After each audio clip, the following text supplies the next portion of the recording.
Emma? Thanks, Logan. For sports this week, Fanshaw's Wall of Banners added another championship.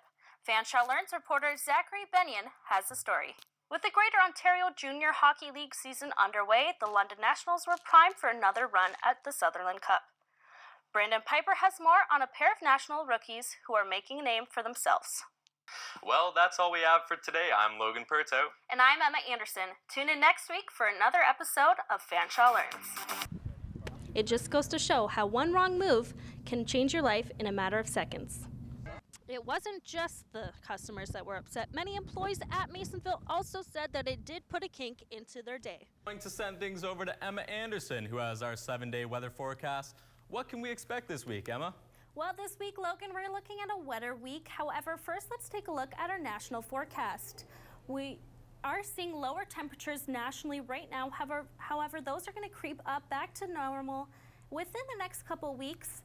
The snow is gone in London for now, but we are seeing a low pressure system coming in from the Pacific Ocean towards British Columbia and Alberta. They did see some snow squalls last night, which is good for those who are looking to hit the slopes in that area.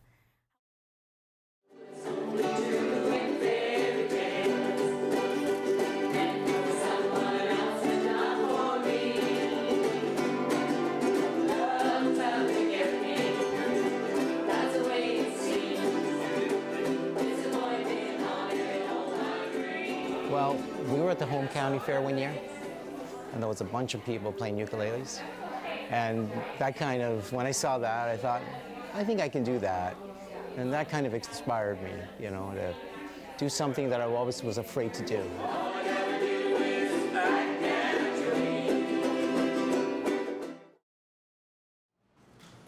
As other volunteers like to call him, Saint Nick has been volunteering for the Salvation Army for 16 years.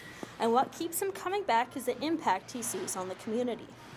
You know, 3M company, my company was very good to me, and like most volunteers, we give something back to the community where it belongs. Even though these tables look packed full of donations, there are over 6,000 children in need of presents this year. And the donations you see on these tables will be gone tomorrow.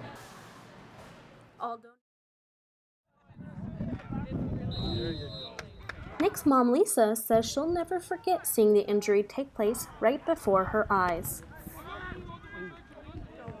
When he injured his shoulder the first time, I was shocked. I looked at him hoping he'd get up quickly. And then the second time was even worse. I sort of cringed. Like, it's not all about football, it's about having a career and a job, and I always worry that long-term effect will be, is the unknown, so. So my favorite segment I was a part of was a live interview that I held with an abroad student after the US elections results were in. It was really hard because it was live and it was something that I had never done before. You know, the nerves kind of build up and you don't realize that, okay, I'm actually live and people are watching this, and it was challenging because I had to feed off what he was going to say and I had to pose my questions kind of in the middle of the interview.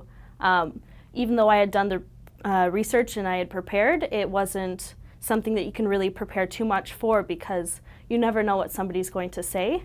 And I think the feeling that I got afterwards, which was really kind of like a rush of adrenaline, it made me realize that live performances and live interviews, that's kind of what the industry is all about.